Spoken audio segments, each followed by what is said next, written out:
পৃথিবীতে টাকা সবকিছু না, কিন্তু আবার টাকাই সবকিছু। টাকা দিয়ে হয়তো আপনি সুখ কিনতে পারবেন না, সেটা আপনি হয়তো মনে করেন, কিন্তু সুখ কি জিনিস আপনি কি জানেন? একটা মানুষ ভালো থাকার জন্য দৈনন্দিন জীবনে তার যে চাহিদা কি কি প্রয়োজন, আসেন আপনাকে কিছু উদাহরণ দেই। টাকা থাকলে চাইলে ভালো খাবার খেতে পারবেন, মানুষের দ্বারা গিয়ে ভিক্ষা করতে হবে না। টাকা হলে আপনি সুস্থ থাকার জন্য জিম আর দামি দামি ড্রাই ফ্রুট খেতে পারবেন, যা গরিবের জন্য ব্যয়বহুল।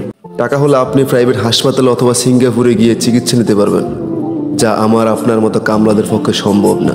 আর না হয় কি করবেন? ভালো চিকিৎসার অভাবে মৃত্যুর দিকে ঝুঁকে পড়বেন। অল্প টাকায় সরকারি হাসপাতালে কথা ভাবছেন না, সেখানেও টাকা ছাড়া ভালো সিট পাবেন না।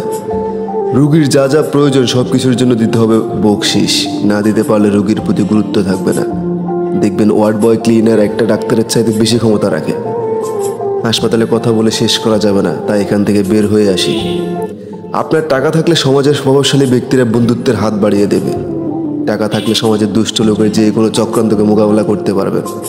টাকা দিয়ে মানুষের মুখ বন্ধ করতে পারবেন, মানুষকে কিনতে পারবেন। টাকা থাকলে অন্যায় করেও সালিশে জিততে পারবেন।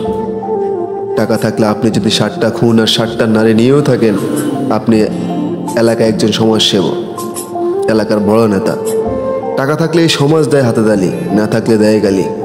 টাকা থাকলে এমপি মন্ত্রী চেয়ারম্যানের সাথে এক টেবিলে বসে চা খাবেন, না থাকলে চায়ের কাপ পরিষ্কার করবেন।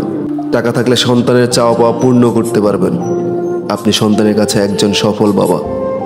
টাকা থাকলে পরিবার খুশি, আত্মীয় স্বজন খুশি, বন্ধু বান্ধব খুশি।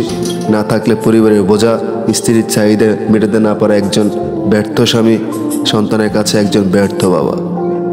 বন্ধু বান্ধবের কাছে কিপটা বন্ধু, আত্মীয় স্বজন রাখবে না কোনো খোঁজ, সমাজ দেবে লাথি উষ্টা। বর্তমানে আমার মনে হয় একজন মানুষের ভালো থাকার জন্য এগুলোই যথেষ্ট। ভালো লাগলে ভিডিওটি লাইক কমেন্ট শেয়ার করে দেবেন। আপনার একটি সাপোর্ট আমার নতুন কোনো ভিডিও বানানোর জন্য অনুপ্রেরণা। ভালো থাকবেন, আসসালামু আলাইকুম।